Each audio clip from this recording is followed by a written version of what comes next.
উপস্থিত নারায়ণগঞ্জ মহানগর স্বেচ্ছাসেবক দলের আওতাধীন সিদ্ধিরগঞ্জ থানা, বন্দর থানা,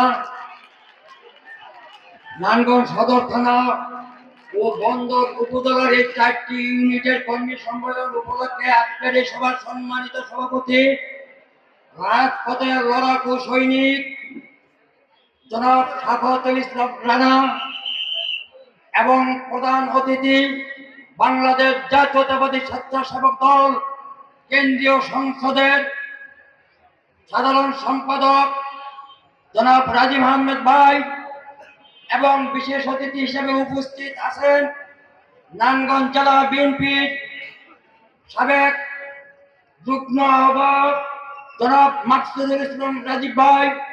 মঞ্চ উপবিষ্ট আছেন নারায়ণগঞ্জ মহানগর স্বেচ্ছাসেবক দলের সিনিয়র যুগ্ম আহ্বায়ক জনাব শাহ আলম সহ 4টি ইউনিটের কর্মীবৃন্দকে সিদ্ধিরগঞ্জ থানা স্বেচ্ছাসেবক দলের পক্ষ হইতে সংগ্রামী শুভেচ্ছা ও অভিনন্দন।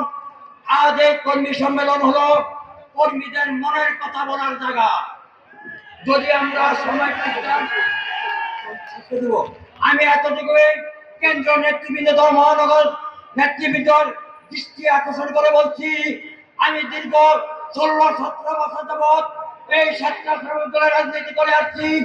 রাজপথে মামলা খেয়েছি, হামলার শিকার হয়েছি, কারাবরণ করেছি।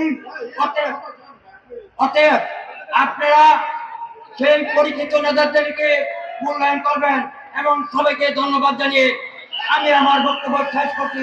খুদা হাফেজ। সবাই করতালির মাধ্যমে